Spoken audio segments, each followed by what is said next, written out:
Welcome to BrewTok, where coffee meets curiosity.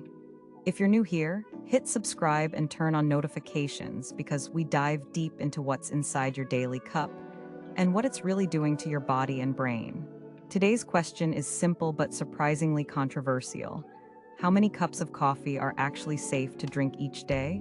The answer? It's not what you think. Let's be honest, coffee isn't just a drink anymore, it's a ritual, a lifestyle, a survival tool for mornings, meetings, and moods.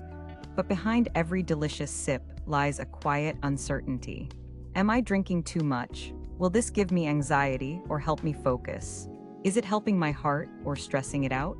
And perhaps the biggest modern paradox, how can something so loved come with so many warnings? So in this episode, we're diving deep, from science to stories, from your nervous system to your sleep cycles.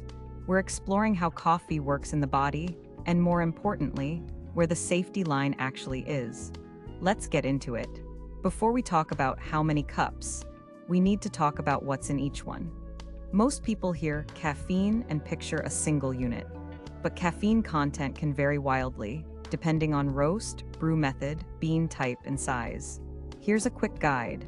An espresso shot, 30 ml, equals tilde 63 mg caffeine.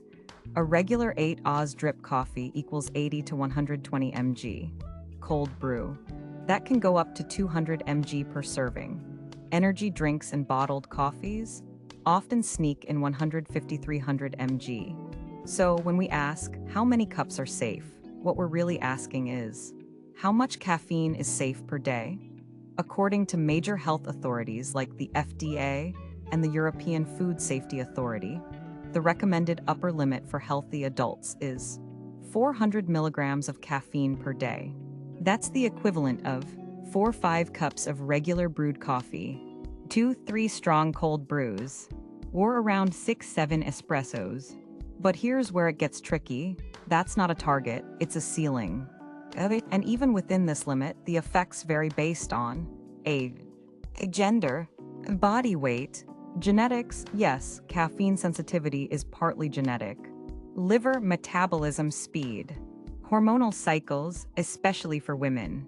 So while 400 mg is safe for the average healthy person, what's safe for you might be significantly lower. So how do you know if you've crossed the line? The signs aren't always dramatic, but they're telling. Common symptoms of overconsumption: racing heart or irregular heartbeat, shaky hands, anxiety or irritability, gastrointestinal discomfort, insomnia, especially if consumed late in the day, dependence and withdrawal symptoms when stopping. Even more subtle signs can creep in. Needing coffee to feel normal, feeling exhausted just hours after a cup, caffeine crashes that affect your focus or mood. Coffee is a stimulant, not a nutrient. It gives and it takes. And for many people, the line between boosted and burned out is thinner than they realize. You know that rule? Don't drink coffee after 2 p.m. It's not just folklore. Caffeine has a half-life of 5 to 6 hours, which means if you drink a large cup at 3 p.m., half of that caffeine is still in your bloodstream at 9 p.m. But it gets worse. Some people have a gene variant that slows caffeine metabolism. For them, the effects can last 10 hours or more. Why does this matter? Because caffeine blocks adenosine, the chemical that makes you feel sleepy. It also disrupts deep sleep cycles even if you do fall asleep. So what happens? You sleep poorly. You wake up tired. You reach for more coffee. Repeat. This loop creates what sleep researchers call caffeine-induced sleep reduction, which sounds boring until you realize it contributes to mood instability, cognitive decline, weakened immunities, higher risk of chronic disease. So yes, even if you stay under the 400 mg limit, drinking too late can rob you quietly every night. Let's talk about who shouldn't get close to that 400 mg number. Pregnant women, the recommended max drops to 200 mg per day. Excess caffeine may raise the risk of miscarriage, low birth weight, and developmental issues. 2. Teenagers and children. The American Academy of Pediatrics strongly discourages any caffeine for children and limits for teens. Their developing brains and smaller bodies are more sensitive. 3. People with anxiety or panic disorders, caffeine can mimic or trigger anxiety symptoms by increasing heart rate, blood pressure, and cortisol. For people with high blood pressure or heart conditions, while studies are mixed, high doses of caffeine may cause short-term spikes in blood pressure and palpitations in sensitive individuals. 5. Those on medications, caffeine can interact with certain drugs, including antidepressants, antibiotics, and heart medications. Always check with your doctor if you're on meds. Your safe limit is not just about how much you drink, but who you are when you drink it. Think you're under 400 mg because you only had 2 cups? Think again. Caffeine hides in. Chocolate, dark chocolate, can have 20-60 mg per serving. Energy drinks, often over 100 mg per can. Sodas like Coca-Cola, 34 mg per can. Decaf coffee, yes, still contains 25 mg. Green and black tea, 30-80 mg per cup. Headache meds like Excedrin, 65 mg per pill. It adds up fast. Now here's the good news, coffee is not a villain. In moderate amounts, coffee has been linked to lower risk of type 2 diabetes, protection against Alzheimer's and Parkinson's, liver support, antioxidant benefits, mood and focus enhancement.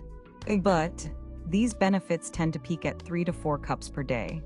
Go beyond that and the risk-benefit curve starts to flip, anxiety increases, sleep quality drops, heart palpitations rise, dependency kicks in. So while 1 or 2 cups a day can be a healthy ally, over-reliance makes coffee a crutch with consequences. So let's say you've been drinking 4 or 5 cups a day and you decide to scale back. What happens? Headaches, fatigue, brain fog, irritability, even flu-like symptoms in some people.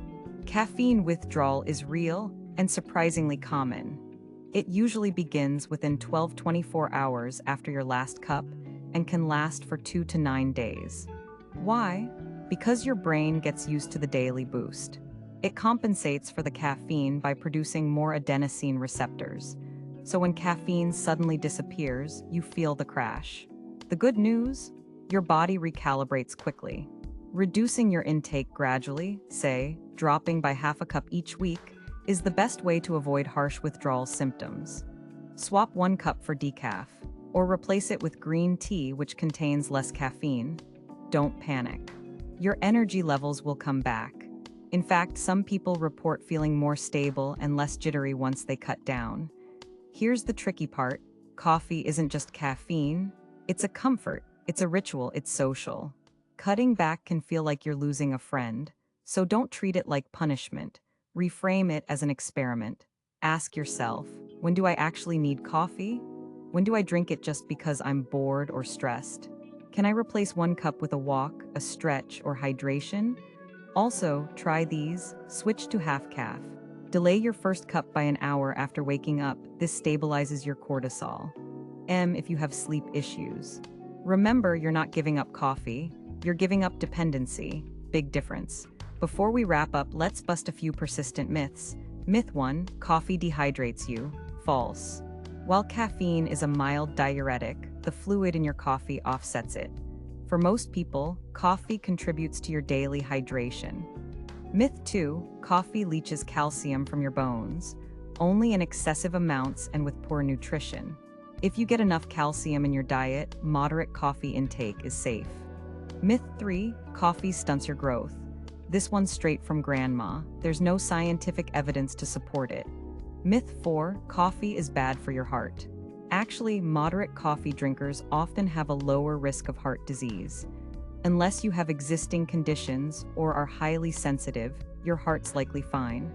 Myth 5, coffee is just a laxative. Not exactly. It can stimulate bowel movements, but only in some people and not just because of caffeine.